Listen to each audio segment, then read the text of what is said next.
Welcome to the Vacation Rental Show, How We Grow. This is your essential playbook to grow and scale your vacation rental business. With advice and insights from the best in the biz, I'm your host, Lynell Gordon. Welcome to the Vacation Rental Show. I'm Lynell Gordon, your host, and I'm thrilled to have one of my good friends, Annie Holcombe, with us today. She is a true industry expert. She has deep roots in hospitality, and she serves as the Director for Technical Supply Partnerships for Americas at NextPax, which is a global leader in travel tech. She has years of experience in business development and collaborating with the biggest and best in our business. She's also a podcaster. She has one of the most popular podcasts in the industry, and I just love having her here. She's at the forefront of driving innovation in our industry and market expansion. And I'm thrilled to have you with me today, Annie.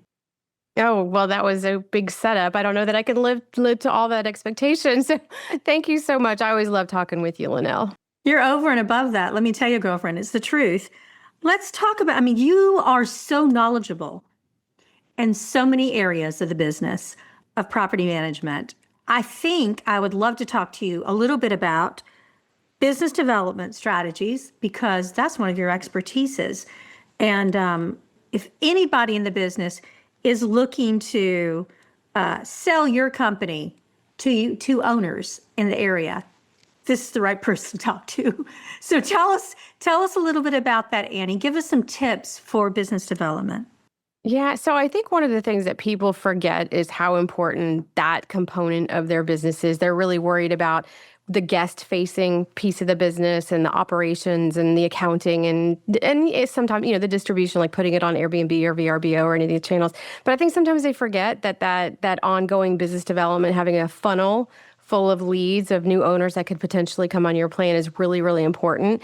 And so it's interesting because I've had a lot of conversations in the last couple of months with a lot of people in different areas of the country at property management groups, and they're all struggling with how do I get new owners? How do I keep owners? What do I need to be doing? And there's just so many different ways to kind of unpack that. And I think that it becomes overwhelming, and people don't necessarily have the payroll to hire somebody. So it's how can they make that piece of the business an ongoing kind of standard operating procedure for everybody. And so I think that one thing that people should do is, as you onboard team members, make sure that they understand the value proposition of your company. They understand what your core values are, so that if anybody walks in and says, I'm here, I'm visiting the market, I'm looking for a property manager, that any person could take that call. Any person could take that meeting. But I think that because there's just that need to get people in the door and out the door and trained and out and in their roles, they're forgetting that this business development component is probably one of the most core basic functions that every team member should have, from your housekeeper to your maintenance to your reservationist to the CEO. Everybody should be involved in that. Yeah, I would think so, especially because you think about this. The front line are those people in your office when they walk in. If I'm a homeowner and I'm looking for a property management company, to say I likely already have one, okay? I'm not a new homeowner, let's put it that way, because there's two different ways of getting business here. One of the ways is like you say, that very front line where people walk in and they say, I'm looking for a property manager. Do you have any information about that? That's what they do. Am I right? Yeah, absolutely. And a lot of times, and it's also cyclical too. I think that people will start shopping towards the end of the season when maybe they haven't had the season that they thought they should have, which I think a lot of people are in that boat this year because the numbers just, let's face it, the travel landscape has changed. There's political factors at play. There's economical factors at play. We've got lower international travel. So if you're in an international market, if you're like in the Northeast and you depend on Canada, or you're in the Southwest and you depend on Mexico, those two factors are at play. So there's going to be a lot of people out in the market in the next couple of months that are going to be looking. So you want everybody to understand what you can sell to that person. But to your point, there are multiple ways that owners come to you. They're coming to you because they just happen to be shopping and they're looking. They're just in market and they kind of want to see what else is out there. They might be happy. They might not be happy, but you don't know until you talk to them. And the other thing is the real estate agencies. And one thing I think that we see is a lot of realtors are involved in vacation rentals from the selling of the properties, from the asset aspect of it, but they're not necessarily well versed on what the industry how it runs and how it works and what it looks like really day to day. So having partnerships with realtors and knowing that if a realtor comes in, you have a different conversation than you're having with an owner. But you're going to have a couple of different, paths of getting to these owners. And so being prepared for that is really key. And I think that that's what people ask me about is like, how do I prepare for this? And it's really, it is a preparation. I mean, you have to be prepared for it. You have to have something where you can plug some numbers in, where you can plug some, relevant information that's happening today, what the markets look like. But then you just also need to understand, what is it that owners are typically looking for, and then kind of put together a menu of offerings that everybody can speak from. So I always say, it's everybody speaking from the same hymnal, so they're singing from the same hymnal. So if people are looking for that, guys, if you're looking for help with your business development, and maybe you just want to change it up and you want some advice, reach out to Annie. And I want to ask you about something else that I know you're an expert at. Yeah. Talk to me a little bit about, we're going to talk about channel distribution, but not just channel distribution. You mentioned something we were talking earlier that I heard you say, and you were talking about mindful distribution. Tell me the difference between the two. Well, I think mindful distribution is really putting thought to what is the customer that you're looking for?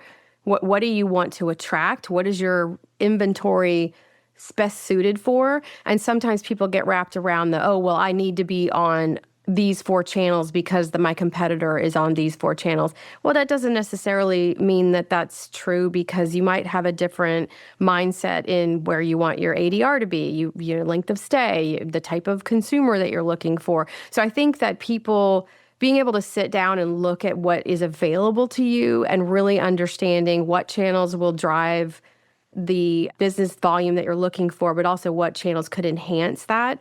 And so the mindfulness comes into play about asking the questions like, what does the consumer avatar look like that's coming from that channel? What are they going to be able to do to complement my existing distribution?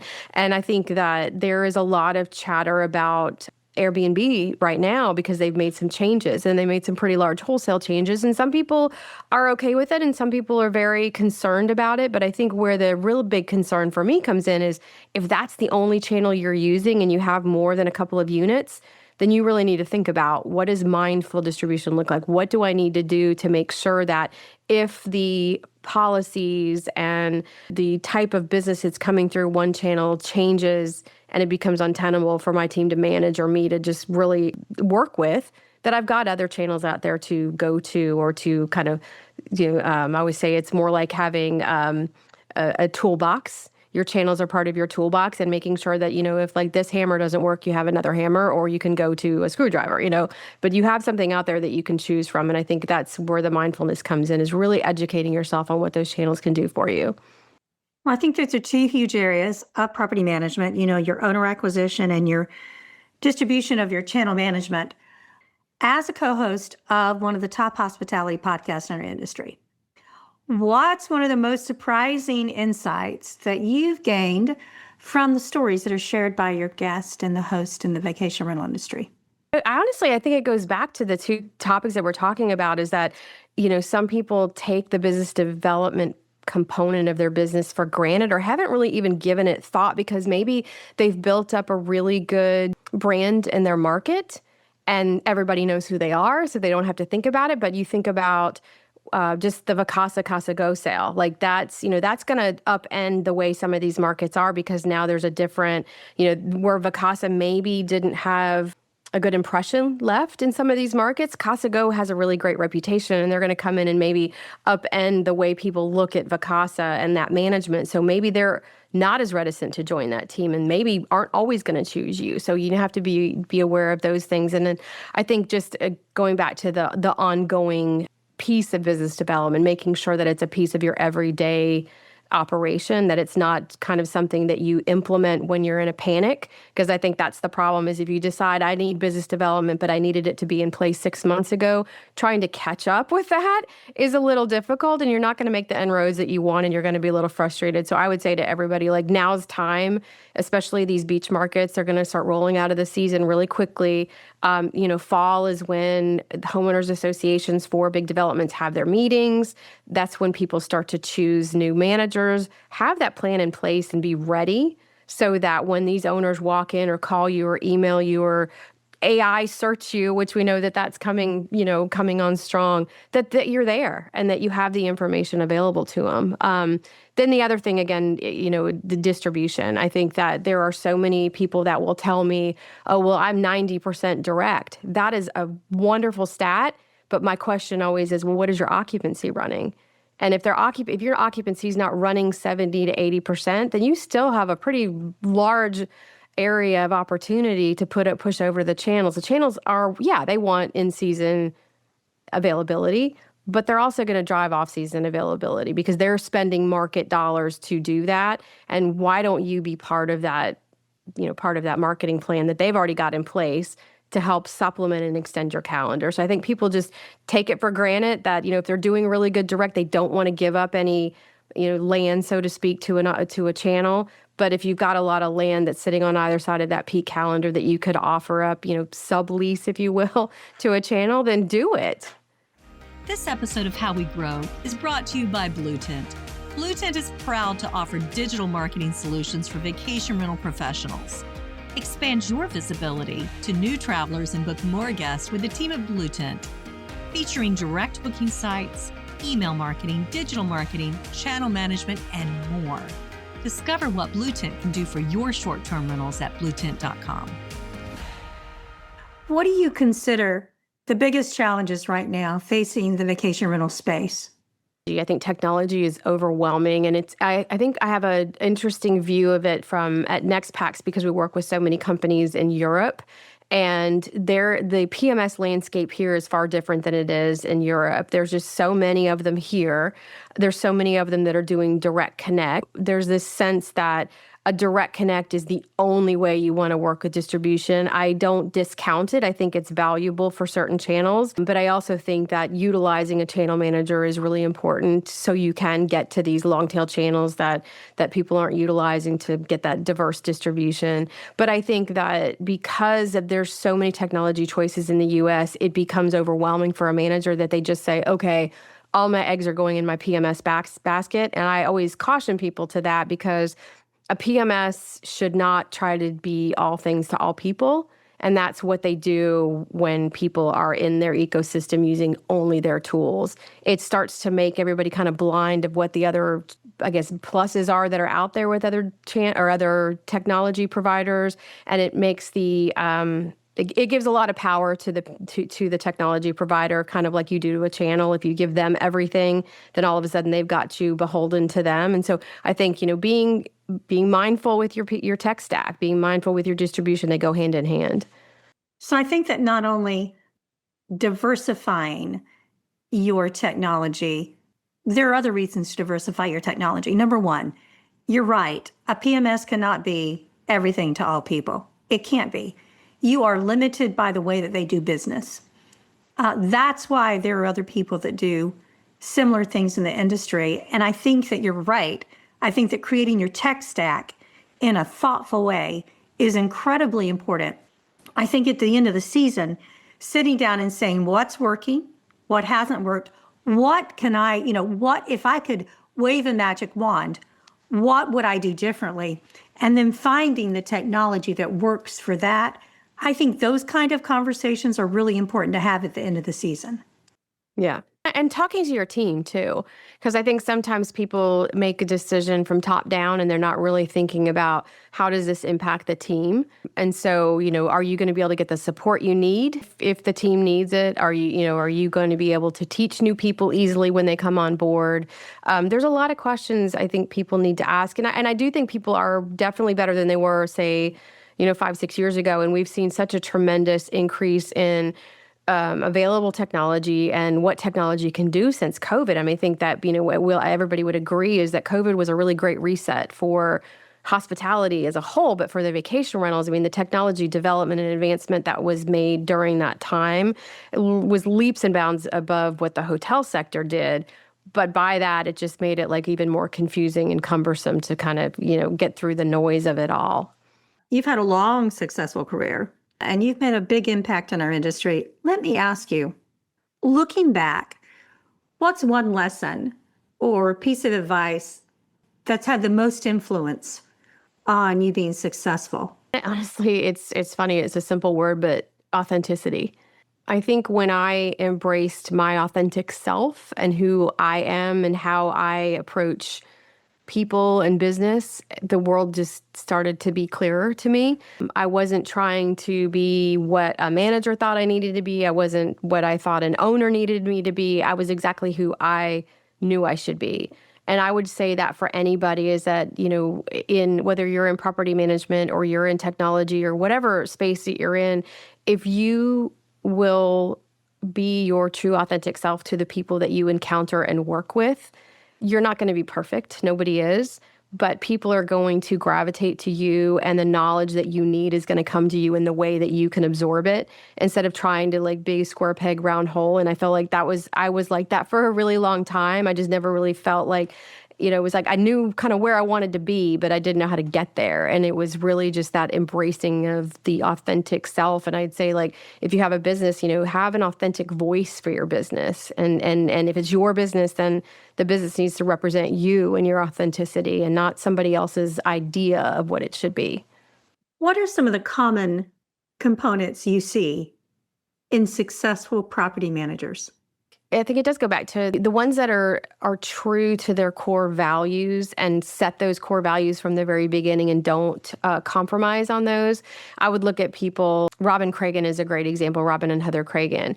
They have a very core belief system of how they want their business to run.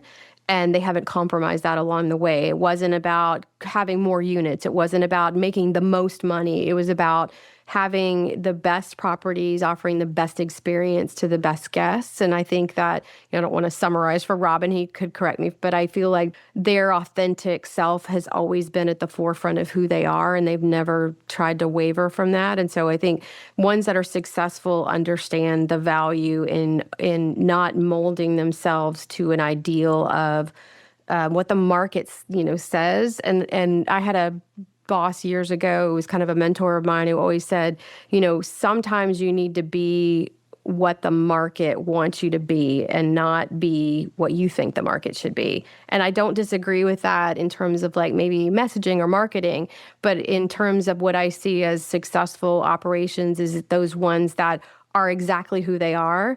The market is going to come around to them in the way that it should be, whether it be the right guests or the right amount of business and the right growth at the right time. And I think that everybody's on a path, and their path is timed based on what's meant for them. And if they're authentic, it's going to come sooner, because I know that the second that I became my true self and the people that I know around me who did exactly the same thing, the world just opened up and the opportunities came. What advice would you give to property managers who are just starting out in the business? I would say find a mentor. I think that that's one thing that when I was in property management was really lacking. I had come from a group that was hotel managed, so we had a lot of hotel ideals, which were great because I think hospitality from the hotel side is embedded in everything that's done. However, the hard part about the hotel side of the business is it's a little more cookie cutter. It's a little more heads and beds driven. So there's the top line is super focused on, and the actual customer service is maybe not there. So when I moved over into the vacation rental side of it, there was no playbook. There was nobody there to say this is how you should do it, or how you should work with owners, and how you should handle contracting. And so I think that there's a lot of people that are selling packages of education and masterminds on YouTube. And they're people that they portray themselves to be these sage, advisors and the Yodas of the business. And they have 2 units and they've been in business since 2022. So I think that anybody that started post-COVID and rode the wave, they're in the next couple of years, they're going to see that that's not necessarily sustainable the way they were doing the business. But again, if you don't have a volume of inventory, I don't say that you can't be an expert, but I wouldn't know that that would be someone I would model my baseline for. Is there anything else, any other advice you want to give property managers? Again, mentoring is really important. Talk to other managers. Definitely talk to other managers, but also do your homework. Don't be afraid to ask questions, because there's, it's kind of like when you're in school, there's no stupid questions. there's only stupid people who don't ask questions. So that's what I've learned. And I think it's just ask questions, be a sponge. And if you really, really want to be in this business, I mean, understand that it's not always vacation rentals and short-term rentals is not always about getting rich quick.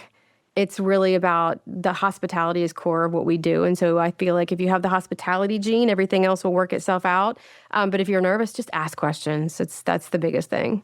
I love that. And don't forget to go to conferences, guys, where you can meet the people that are going to be your mentors. Don't forget to watch Alex and Annie. I mean, to listen to what Alex and Annie. I love your podcast. I love to listen to it too. And I just wanted to say, guys, if they wanted to reach out to you, Annie, if they had questions or if they're looking for help, how could they reach you? Best way, I'm always on LinkedIn. I'm really active on LinkedIn, but they could always email me at annie.holcombe@mac.com for personal and annie.holcombe@nextpax.com for any channel management advice. Or just go to LinkedIn and find her and message her. I'm always there. I'm always there. And if you're looking to sell your real estate business and you're really serious about it and you run a really good business, please contact me. There are some really cool things going around that are really unique in the industry. And you can reach me on LinkedIn too. Guys, thanks for listening. Annie, it's so good to have you always. Always love it. I love spending time with you. Can't wait to see you again in person. Yeah, I know. I guess we've got a lot of conferences coming up. There's a lot of things. I heard something about pajamas coming up at the women's conference that we have to talk about. Yes. Oh, I'm interested. All right. Thanks again. I appreciate it. Thanks, Lynell.